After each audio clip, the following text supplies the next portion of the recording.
Hello everyone, नमस्कार। एक बार फिर स्वागत है आप सभी का लोधज क्लासेस के बीए प्लेटफॉर्म पर। बीए थर्ड ईयर में लोक प्रशासन की सीरीज को कंटिन्यू करते हुए दोस्तों हमारा सेकंड लास्ट टॉपिक पर हम आज डिस्कस कर रहे हैं। जी हां, आज इस पूरे सब्जेक्ट के सेकंड लास्ट टॉपिक है दोस्तों हमारा ये, जिसमें आज हम बात करेंगे लोकपाल और लोकायुक्त की। तो दोस्तों पूरे विस्तार से समझने का प्रयास करेंगे कि लोकपाल क्या है, लोकायुक्त क्या है, आखिर ये जिसे हम सुनते हैं ओम्बुड्समैन, एक्चुअल में ये संस्था होती क्या है, क्या कार्य करती है, इसका गठन किस प्रकार से होता है, भारत में कितनी समस्याओं के बाद में कितनी समस्याओं को फेस करने के बाद इस संस्था का गठन हो पाया है, वो सारी चर्चा दोस्तों आज के सेशन में हम पूरे विस्तार पूर्वक करने वाले हैं। चलिए शुरू करते हैं अपने सेशन को, डायरेक्टली मूव करेंगे सेशन पर दोस्तों। इसके बाद में लास्ट एक सेशन लास्ट और होने वाला है, उसके बाद आपका ये सीरीज पूरी कंप्लीट हो जाएगी। ठीक है ना, ये सीरीज आपकी पूरी कंप्लीट हो जाएगी। जैसा आप सब जानते हैं 5 यूनिट 5 चल रही है हमारी। यूनिट 5 में दोस्तों आज हम टॉपिक नंबर 4 पर हम डिस्कस कर रहे हैं, लोकपाल और लोकायुक्त पर। क्लियर है ना। लास्ट जो टॉपिक होने वाला है, मात्र एक सेशन और बचा हुआ है, सुप्रशासन एवं ई गवर्नेंस का। तो इस पर भी दोस्तों कल कंटिन्यूअसली इसी प्रकार से सेशन मिल जाएगा और इस प्रकार से हमारा आज ये जो पूरा सब्जेक्ट है ये हो जाएगा कंप्लीट। चलिए दोस्तों टॉपिक हमारा आज का जो सेशन है शुरू करें उससे पहले आज का हमारा पूरा सारांश क्या है, आज के पूरी क्लासेस का टॉपिक का सारांश क्या है, थोड़ा सा उस पर डिस्कस कर लें, आवश्यक है। इसलिए दोस्तों सबसे पहले हम जो है इसके अंतर्गत लोकपाल और लोकायुक्त को समझेंगे कि एक्चुअल में ये क्या है ना। लोकपाल और लोकायुक्त के क्या है, और उसके बाद में इस संस्था जिसे हम ओम्बुड्समैन कहते हैं, संस्था की स्थापना के लिए किस प्रकार से प्रयास किए गए हैं। लोकायुक्त के गठन की बात करेंगे, कार्य क्षेत्र की, ठीक है ना, क्षेत्राधिकार और लोकायुक्त की नियुक्ति, सेवा शर्तें, ये सारी चारों बातें हम दोस्तों यहाँ पर करने वाले हैं। तो विशेष करके लोकपाल और लोकायुक्त पर आपका पूरा फोकस रहना चाहिए। और इस पूरी कहानी में सबसे रोचक बात यह आएगी इसके अंदर कि इसकी स्थापना में दोस्तों शायद ही देश में ऐसा कोई अधिनियम रहा हो या ऐसी कोई संस्था रही हो जिसकी स्थापना में इसके इतनी समस्याएं ना आई हो। कहने का अर्थ है कि अभी तक जितनी भी संस्थाएं स्थापित हुई है हमारे भारतीय प्रशासन के अंतर्गत, वो सारी संस्थाओं में इतने अड़ंगे नहीं लगाए गए जितने कि यहाँ पर इस ओम्बुड्समैन संस्था की स्थापना में लगाए गए। उसका रीजन क्या था आप यही समझ लेंगे, ज्यादा बेहतर होगा। लोकपाल लोकायुक्त ये जो दोस्तों, इसको हम शॉर्ट में क्या ओम्बुड्समैन संस्था बोलते हैं। इसका प्रमुख कार्य क्या है, उस कार्य को समझिए। सबसे मेन है कार्य दोस्तों, देखिए, लोकपाल केंद्र के लिए, लोकायुक्त राज्यों के लिए, है ना। तो ये एक ऐसी संस्था है जो प्रशासन के भ्रष्टाचार पर नजर रखती है। प्रशासन के जो विभिन्न विभाग होते हैं, उन विभागों में जो अधिकारी कार्य करते हैं, उन अधिकारियों के द्वारा किए जा रहे भ्रष्टाचार पर नजर रखने का कार्य कौन करता है दोस्तों, लोकपाल और लोकायुक्त करते हैं। क्लियर है। तो ऐसी एक संस्था की स्थापना की यहां पर बात छिड़ने लगी। अब चूंकि जो चोरी करता है उसी के हाथ में इस कार्य को सौंप दिया संस्था की स्थापना करने का, तो मुझे बताइए क्या वो सहमत होगा। जो चोरी करता उस चोर के हाथ में ही इस कार्य को सौंप दिया गया कि आप इस संस्था को बनाइए, तो वो चोर अपनी चोरी को पकड़ाने के लिए इस प्रकार की संस्था की स्थापना क्यों करवाएगा, है ना। सबसे पहला रीजन तो इसकी स्थापना में जो समस्याएं आई थी वो यही था। क्लियर है कि जैसे ही ये बिल, ये जो दोस्तों विधेयक था, जैसे ही लोकसभा में जाता है, लोकसभा में जैसे ही जाता है, मंत्री जो है नाटक करना प्रारंभ कर देते हैं, है ना। और वहां पर जो है कई बार तो लोकसभा में ही ये प्रस्तुत नहीं, पास नहीं हो पाया। बाई चांस लोकसभा में पास हो भी गया तो भी दोस्तों कई प्रयास ऐसे रहे हैं कि वो लोकसभा से जैसे राज्यसभा में जाता है तो संसद ही भंग हो जाती थी। तो ये सारे कई सारे प्रयास हुए हैं, वो अंदर चल के हम इसको पूरा समझेंगे। तो बस यहाँ पर एक मोटे मोटे से रूप में इतना समझ लीजिए कि जो लोकपाल और लोकायुक्त की जिसकी हम बात कर रहे हैं, वो एक इस प्रकार की संस्था की स्थापना की बात कर रहे हैं जो प्रशासन के भ्रष्टाचार पर रोक लगाता है, क्या उनकी जो है जांच पड़ताल करता है, जनता के अधिकारों की सुरक्षा करने की बात करता है। क्लियर है। चलिए तो दोस्तों एक एक करके इनको थोड़ा समझने का प्रयास करते हैं। लोकपाल और लोकायुक्त, है ना। तो दोस्तों देखिए, ये सबसे पहले इसकी शुरुआत की गई थी वो स्वीडन में की गई थी। कहां पर दोस्तों, स्वीडन में। तो ये स्वीडन का ही वर्ड है ओम्बुड्समैन। क्लियर है। तो स्वीडन में सबसे पहले इसकी शुरुआत की गई थी, वहीं से इस पक्ष को उठाया गया और वहीं से ही इस जो ये संस्था रही है लोकपाल लोकायुक्त की इस प्रकार की संस्था की यहाँ पर आवश्यकता पड़ने लगी। क्यों पड़ने लगी? क्योंकि भारत के प्रशासन में भ्रष्टाचार जो है, जिस प्रकार से हमारी बॉडी में ब्लड दौड़ता है ना, ब्लड सर्कुलेशन चलता है, उसी प्रकार से हमारे प्रशासन की बॉडी में जो सर्कुलेशन चलता है ना, वो भ्रष्टाचार का चलता है। जिस प्रकार से हम हमारे ब्लड सर्कुलेशन के बिना जीवित नहीं रह सकते, इस तरह से आज ये परिस्थिति बन चुकी है कि हमारा प्रशासन बिना भ्रष्टाचार के जीवित रह ही नहीं सकता। आज ऐसा प्रतीत होता है हमें। तो इसलिए हम कह सकते हैं कि भारतीय प्रशासन में जो भ्रष्टाचार बढ़ रहा है, तो उस भ्रष्टाचार को थोड़ा सा कंट्रोल करने के लिए रोकना तो संभव नहीं है, समाप्त करना संभव नहीं है, उसको थोड़ा कंट्रोल किया जा सकता है। तो उसे कंट्रोल करने के लिए एक ऐसी संस्था की स्थापना की जाए जो इस भ्रष्टाचार को थोड़ा कम कर सके और जनता के अधिकारों की रक्षा कर सके। तो इस हेतु दोस्तों, इस हेतु जो है जैसे ही भारत की आजादी के बाद में, 1947 के बाद में इस प्रकार की कई आवश्यकताएं महसूस की जाने लगी। अब कौन करेगा इस आवश्यकता को महसूस? भाई जो समाजकर्ता होंगे, जो समाज सुधारक होंगे, जो देश के लिए सोचते होंगे। अब चूंकि जो प्रशासन में है वो कभी नहीं सोचेगा कि इस प्रकार की कोई संस्था को लेकर आए, है ना, लेकिन अब भी आज भी हमारे सामाजिक व्यवस्था के अंदर कई समाज सुधारक है ना। उसका एग्जाम्पल भी हम यहाँ देखने वाले हैं कि ऐसे कौन कौन से ऐसे व्यक्तित्व थे जिन्होंने इसके लिए आवाज उठाई थी। तो दोस्तों 1947 से जैसे ही देश हमारा आजाद हुआ, आजादी के बाद से ही इस प्रकार की संस्था की जो है आवश्यकता महसूस होने लगी। प्रशासनिक भ्रष्टाचार पर एक प्रभावी नियंत्रण के लिए इस प्रकार की संस्था की बहुत ज्यादा आवश्यकता थी। क्लियर है ना? इसी के साथ में दोस्तों, इसी के साथ में जब इसकी संस्था की आवश्यकता महसूस होने लगी, तो अब जो ये आवश्यकता थी वो अपना रूप धारण करते हुए सबसे पहले की दोस्तों अगर बात करें तो राजस्थान प्रशासनिक सुधार आयोग ने, या कहें कि राजस्थान प्रशासनिक सुधार समिति जो थी, उसने इस प्रकार का पहला अपना प्रतिवेदन जो है प्रस्तुत किया था, है ना। अर्थात कि सीधे सीधे शब्दों में समझिए कि राजस्थान प्रशासनिक सुधार आयोग जो था, उसने पहली बार मांग उठाई थी ओम्बुड्समैन को लेकर के, लोकपाल लोकायुक्त को लेकर के। क्लियर है? अब जैसे ही राजस्थान ने ये मांग उठाई, वैसे ही दोस्तों अब ये क्रम चलना प्रारंभ हो चुका था। उसी प्रकार से लोकसभा में एक निर्दलीय सांसद थे दोस्तों, निर्दलीय सांसद थे जिनका नाम था श्री लक्ष्मी लाल जी।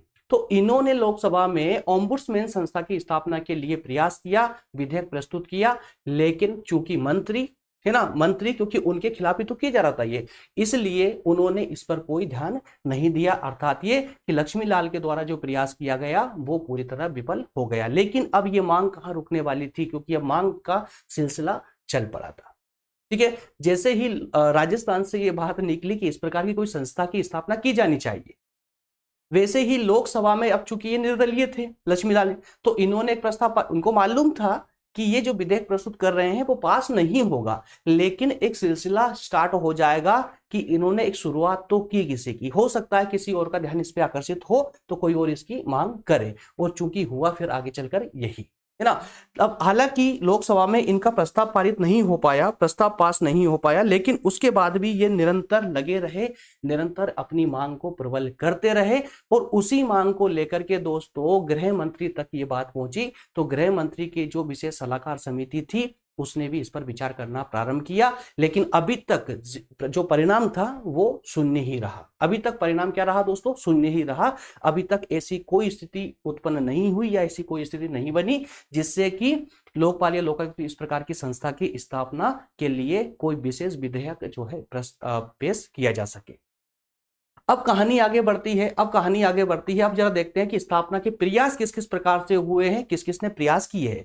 अभी तक आप देख चुके हैं कि राजस्थान सुधार समिति ने इसका स्थापना के लिए प्रयास करना प्रारंभ किया था। उसके बाद में उनके निरंतर प्रयासों को लेकर के देखते हुए लोकसभा के सांसद के द्वारा भी ये प्रयास किया गया, परिणाम शून्य निकला।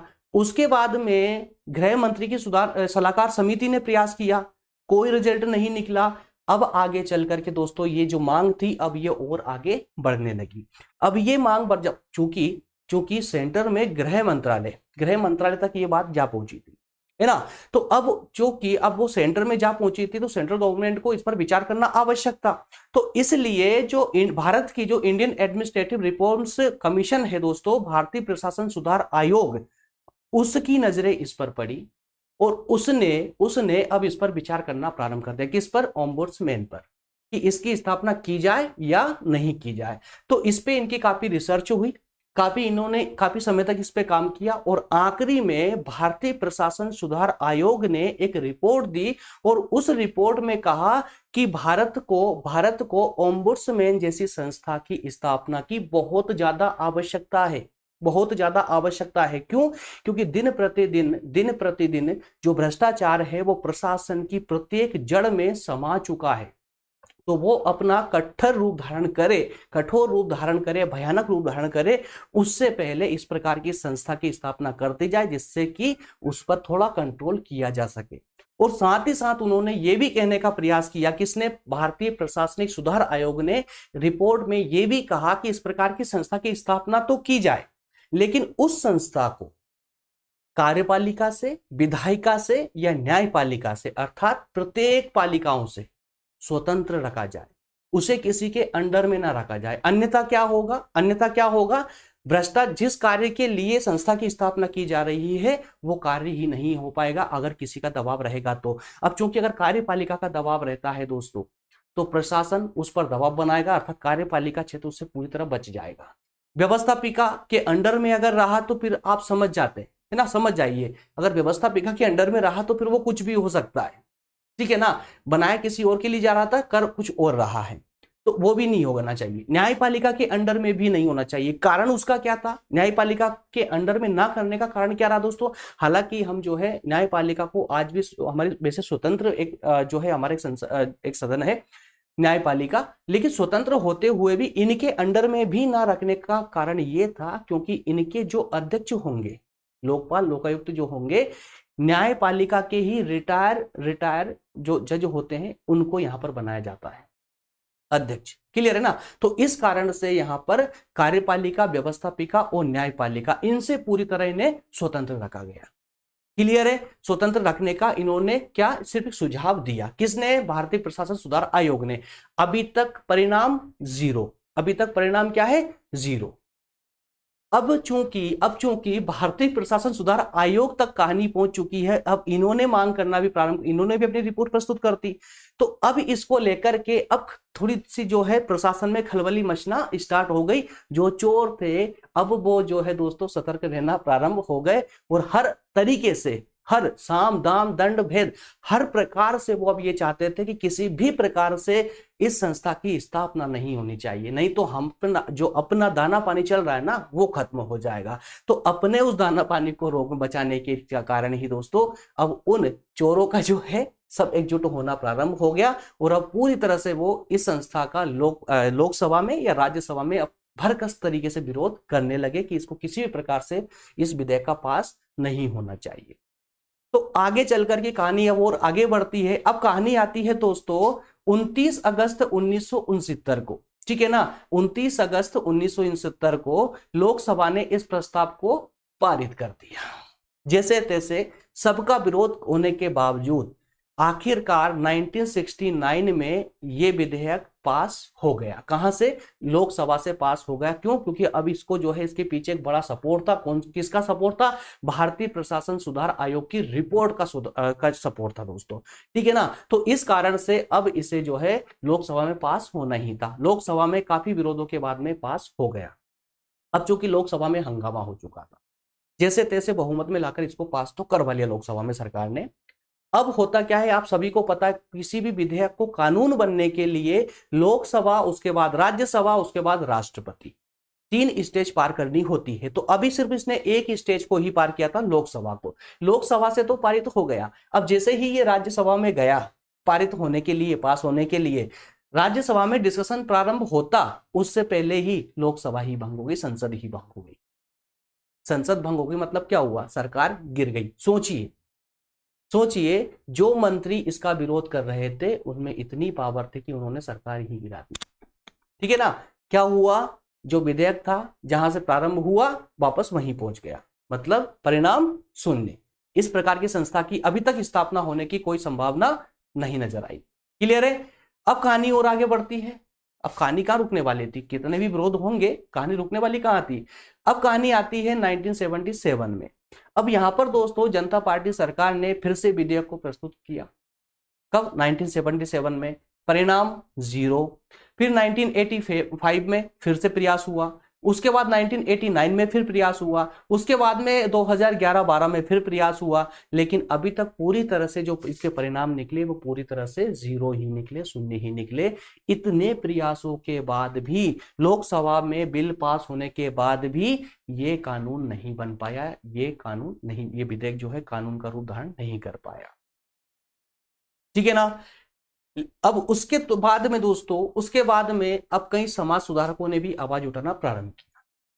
अब यहां तक ये कहानी तो समझ आ चुकी थी कि सरकार के द्वारा किए जा रहे प्रयत्नों मात्र से काम नहीं चलेगा, अब जनता को आवाज उठाना ही पड़ेगा। तो इसी समय में एक व्यक्तित्व निकलकर आता है समाज से, जिसका नाम था अन्ना हजारे। अन्ना हजारे, आप सभी उस व्यक्तित्व से परिचित हैं। अन्ना हजारे ने लोकपाल के स्थापना के लिए दोस्तों अपनी मांग उठाई, और इनकी मांग से जनता तक ये आवाज पहुंची, जनता तक समझ पहुंची कि आखिर में ये लोकपाल लोकायुक्त है क्या, जनता समझी, और फिर इसकी मांग भयानक रूप से उठने लगी। तो 2011-12 में लोकपाल विधेयक लोकसभा में फिर से इनके प्रयासों से, अन्ना हजारे के प्रयासों से फिर से रखा। अन्ना हजारे दोस्तों आम व्यक्ति थे ना, आम नागरिक थे, हम और आपकी तरह आम नागरिक ही थे, कोई जो है पॉलिटिशियन नहीं थे। क्लियर है। तो इन्होंने दोस्तों आंदोलन किया, समाज सुधारक आंदोलन किया। 2011-12 की कहानी है ये। उस समय में इनके प्रयासों से अर्थात जनता की इस भयानक मांग को देखते हुए ये विधेयक फिर से लोकसभा में जा पहुंचा, लेकिन फिर से वही कहानी, अब इस बार तो वो लोकसभा में ही पास नहीं हुआ, वहीं पर फेल हो गया। क्यों भाई? जो भ्रष्टाचार है, भ्रष्टाचार को खत्म करने के लिए आप लोकपाल लेकर आ रहे हो, तो भ्रष्टाचार तो ऑलरेडी व्याप्त है ना आपकी समाज, आपके प्रशासन में, तो वो प्रशासन में जब भ्रष्टाचार है तो वो लोकपाल को एंट्री क्यों देगा? वो तो पूरा प्रयास करेगा ना कि लोकपाल बाहर ही रहे, है ना, क्योंकि भ्रष्टाचार खत्म करने के लिए आ रहा है ये। तो इसलिए कहा गया है कि भारत की भ्रष्ट राजनीतिक व्यवस्था के चलते ये भी अमली जामा नहीं बन सका। क्लियर है। अब कहानी थोड़ी और आगे बढ़ी। भारत में लोकायुक्त की निरंतर होती मांग और सर्वोच्च न्यायालय के आदेश। अब क्या हुआ दोस्तों, जैसे ही जनता ने अब अपना रूप, आपको सब पता है, जैसे जानते हो दोस्तों आप लोग, जब ब्रिटिश लोग राज करते थे, जब तक जनता नहीं जागी तब तक उन्होंने शासन किया। जैसे ही जनता में राष्ट्रवाद की भावना जो है समाज सुधारकों ने पैदा की, जनता भड़की कि अंग्रेजों को भी देश छोड़ना पड़ा। तो अब इनकी क्या औकात थी कि लोकपाल लोकायुक्त संस्था को यहां पारित ना होने दे। अन्ना हजारे के प्रयासों से पूरा देश एकजुट हो चुका था, पूरा देश जाग चुका था, और अब हर व्यक्ति की यही डिमांड थी, हर मांग थी कि किसी भी प्रकार से लोकपाल लोकायुक्त जो है, अब ये संस्था की स्थापना होनी ही चाहिए प्रशासन में भ्रष्टाचार को समाप्त करने के लिए। तो इन सारी बातों से दोस्तों जो भ्रष्ट राजनीतिज्ञ थे वो तो टस से मस नहीं हुए, लेकिन ये आवाज सुप्रीम कोर्ट और सर्वोच्च न्यायालय तक पहुंच गई, न्यायपालिका तक पहुंच चुकी थी। तो आखिरकार न्यायपालिका ने अपने क्षेत्र से बाहर जाते हुए न्यायपालिका ने सरकार को आदेश दिया कि भाई ये चल क्या रहा है देश में, जनता की मांग है, जनता चाहती है, तो आप इसकी स्थापना क्यों नहीं करते हो। तब जाकर के सुप्रीम कोर्ट के आदेश देने के बाद 2019 में, मार्च 2019 में ये विधेयक पारित होता है, अर्थात कि राष्ट्रपति श्री रामनाथ कोविंद जी ने जस्टिस पिनाकी चंद्र घोष को भारत का पहला लोकपाल नियुक्त किया। क्लियर है। तो सर्वोच्च न्यायालय के प्रयास, आखिर में सर्वोच्च न्यायालय को बोलना ही पड़ा, आदेश देना ही पड़ा, तब कहीं जाकर के ये विधेयक पास हो पाया, ये कानून बन पाया। किसने कानून पास किया था दोस्तों? राष्ट्रपति श्री रामनाथ कोविंद जी ने। और पहले लोकपाल कौन थे? पीसी घोष, पिनाकी चंद्र घोष। क्लियर है। इतना आपको विशेषकर याद रखना है, ठीक है ना। चलिए अब बात करेंगे, लोकपाल की कहानी स्टार्ट हो गई दोस्तों, है ना। तो सेंट्रल गवर्नमेंट में तो हम निपट लिए, क्या लोकपाल की स्थापना किस प्रकार से हुई है, स्टेप बाय स्टेप आपने उसको अच्छे समझ लिया। अब हम बात करेंगे लोकायुक्त की, मतलब अब हम सेंटर से अब राज्यों में आ चुके हैं। अब जो कहानी सेंटर में थी वही कहानी राज्यों में थी दोस्तों, ठीक है ना। अब राज्यों में भी इसकी स्थापना पे कई अड़ंगे लगे, लेकिन जब अब सेंट्रल गवर्नमेंट में ये हो चुका है तो अब राज्यों में तो करना ही पड़ेगा, भी राज्यों में लाना ही पड़ेगा। अब राज्य की जनता भी अपनी आवाज उठाने लगी, क्योंकि जो भ्रष्टाचार है वो सिर्फ केंद्र सरकार में थोड़ी ना है भाई, राज्य सरकारों में तो उससे भी ज्यादा मिलेगा देखने के लिए। जितने छोटे पद भ्रष्टाचार उतना ही ज्यादा, है ना। तो भारत में भ्रष्टाचार और भारतीय प्रशासन सुधार आयोग का जो प्रतिवेदन मिलना प्रारंभ हुए राज्यों को, तो उसके कई प्रयासों से जाकर के दोस्तों कई राज्यों ने इस अधिनियम को लागू कर दिया, कई राज्यों ने इस अधिनियम को लागू कर दिया, है ना। और वर्तमान में महाराष्ट्र, उड़ीसा, राजस्थान, उत्तर प्रदेश, आंध्र प्रदेश, बिहार, हिमाचल प्रदेश, केरल, मध्य प्रदेश आदि कई राज्यों में जो है ये अधिनियम या फिर ये संस्था का गठन हो चुका है, इस संस्था का गठन हो चुका है। लेकिन इसमें भी एक रोचक बात है, विभिन्न राज्यों में जब ये लोकायुक्त का गठन हुआ तो उसमें भी एक रोचक बात ये आती है कि इनके गठन में भी जो इनके नियम थे लोकायुक्त के, पूरे देश में अर्थात सभी राज्यों के जो नियम, सभी राज्यों में लोकायुक्त के जो नियम थे वो एक समान नहीं थे, एक डिफरेंस रखा गया। कैसा डिफरेंस रखा गया, आसान शब्दों में समझिए। कुछ राज्यों में जब लोकायुक्त का गठन किया है ना, तो कुछ राज्यों में क्या किया गया कि उसकी परिधि में, किसकी, लोकायुक्त की परिधि में मुख्यमंत्री और बाकी सभी मंत्रियों को सम्मिलित कर लिया गया। मतलब कि लोकायुक्त जो है मुख्यमंत्री सहित सभी मंत्रियों के भ्रष्टाचारी जो गतिविधियां होंगी उन पर दृष्टि नजर रख सकता है। और कुछ राज्यों ने मुख्यमंत्री को इसकी परिधि से, इसके कार्यक्षेत्र से बाहर कर दिया। मतलब कि लोकायुक्त मुख्यमंत्री के किसी भी कार्य में हस्तक्षेप नहीं करेगा, उस पर नजर नहीं रखेगा। मुख्यमंत्री भ्रष्टाचार, कुल मिलाकर एक ही मुख्यमंत्री भ्रष्टाचार कर सकता है, ऐसा समझिए आप। तो कुछ राज्यों में जो ये लागू हुआ तो किसी के नियम में मुख्यमंत्री और बाकी सभी मंत्री सम्मिलित थे और कुछ राज्यों में नहीं थे। तो ऐसे कौन कौन से राज्य थे उनको जरा आप देख लीजिए। कुछ राज्य ऐसे थे जिनको देख लीजिए, आंध्र प्रदेश, बिहार, महाराष्ट्र, राजस्थान, उत्तर प्रदेश, इनमें दोस्तों मुख्यमंत्री लोकायुक्त की परिधि से बाहर है। कौन कौन से राज्य, आंध्र प्रदेश, बिहार, महाराष्ट्र, राजस्थान, उत्तर प्रदेश। क्लियर है। तो इन राज्यों के जो मुख्यमंत्री होंगे वो लोकायुक्त की परिधि से बाहर होंगे, अर्थात लोकायुक्त इन पर नजर नहीं रख सकते। लेकिन इसके अलावा मध्य प्रदेश, हिमाचल प्रदेश, केरल, उड़ीसा जो ये राज्य थे, इनमें मुख्यमंत्री सहित सभी मंत्री इसकी परिधि के अंदर थे। क्लियर है दोस्तों, यहां तक की कहानी क्लियर हुई ना। चलिए अब आगे इसके गठन की बात करें, अगर इसकी नियुक्ति की बात करें, सेवा शर्तों की अगर दोस्तों बात करें, तो इसमें जो है, अब देखिए जब हम लोकपाल की बात कर रहे थे, सेंट्रल लेवल पर लोकपाल की बात कर रहे थे, तो वहां पर जो लोकपाल होंगे वो सर्वोच्च न्यायालय के जो रिटायर न्यायाधीश होंगे उनको बनाया जाएगा, है ना। जब लोकायुक्त की कहानी होगी तो दोस्तों लोकायुक्त में सर्वोच्च न्यायालय या है ना उच्च न्यायालय, सर्वोच्च न्यायालय, सुप्रीम कोर्ट या हाई कोर्ट, इनके जो रिटायर न्यायाधीश होंगे, जो जज होंगे, उन्हें यहां पर जो है इसका अध्यक्ष बनाया जाएगा, मतलब लोकायुक्त बनाया जाएगा। ठीक है ना। क्यों बनाया जाएगा भाई, यहाँ पे उच्च न्यायालय या सर्वोच्च न्यायालय से ही इन न्यायाधीशों को ही क्यों लिया जाएगा, ताकि जनता में एक विश्वास बना रहे। आज भी इतना भ्रष्टाचार होने के बाद भी आज भी प्रत्येक नागरिक न्यायालय पर अपना पूरा भरोसा रखता है, न्यायालय पर अपना पूरा विश्वास रखता है। और हर जनता जानती है, हर जनता ये जाने या ना जाने, लेकिन मानते सब है कि न्यायाधीश कभी भी जो है भ्रष्टाचार को बढ़ावा नहीं देते हैं, विशेषकर उच्च न्यायालय और सर्वोच्च न्यायालय के न्यायाधीश विशेषकर, है ना। बाकी तो सभी जितने भी जजेस होते हैं सभी जो है सम्माननीय है, जनता के जो है सब उनका आदर करते हैं। तो इसी आदर भाव को, इसी सम्मानीय भाव को बनाए रखने के लिए ही यहाँ पर ये कोड किया गया कि लोकपाल या लोकायुक्त जो भी बनेंगे, जो भी इस पद को धारण करेंगे, वो सर्वोच्च न्यायालय या उच्च न्यायालय के न्यायाधीश, सेवानिवृत्त न्यायाधीश ही होंगे। और इन लोकायुक्तों को उनकी पद की सुरक्षा दी जाएगी, अर्थात उनका जो टाइम ड्यूरेशन होगा वो फिक्स होगा कि कितने साल ये अपनी सर्विस में रहेंगे, है ना।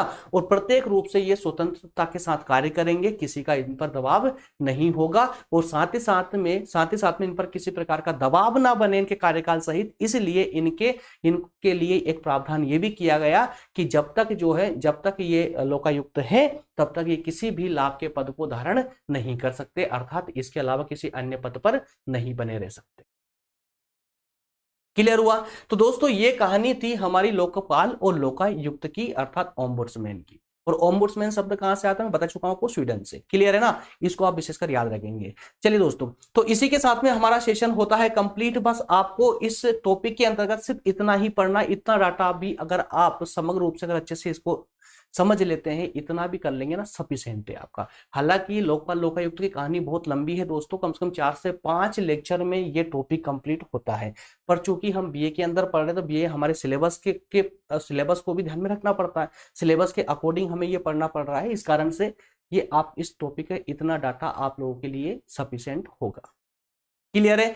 अब इससे अगर आपको पूरा विस्तार पूर्वक सेशन चाहिए तो फिर उसके लिए फिर आपको प्रज्ञान पर आना पड़ेगा। जब हम पॉलिटी के अंदर संविधान को डिस्कस करेंगे, संविधान के अंतर्गत दोस्तों जब भी हम इस ओम्बुड्समैन संस्था की बात करेंगे, तो वहां पर पूरे 4 से 5 सेशन में ये पूरा टॉपिक क्लियर होगा। चलिए दोस्तों, मिलेंगे नेक्स्ट सेशन में। और अगला सेशन आप अच्छे से जानते हैं, ई गवर्नेंस पे होने वाला है। तो ई गवर्नेंस के अंतर्गत दोस्तों ये 5वीं यूनिट का लास्ट टॉपिक है। इस लास्ट टॉपिक के साथ में हमारा ये जो सब्जेक्ट है पूरी तरह कंप्लीट हो जाएगा। अब इसके बाद में आपकी कमेंटों का इंतजार रहेगा कि थर्ड ईयर में कौन सा सब्जेक्ट को कंटिन्यू करना है या स्टार्ट करना है। वो आप लोगों की जिस पे ज्यादा कमेंट होगी, जिस सब्जेक्ट को लेकर, उसी में हम जो है थर्ड ईयर का जो भी कोई सब्जेक्ट होगा दोस्तों, वो हम स्टार्ट कर लेंगे। चलिए मिलेंगे नेक्स्ट सेशन में दोस्तों। धन्यवाद, थैंक यू।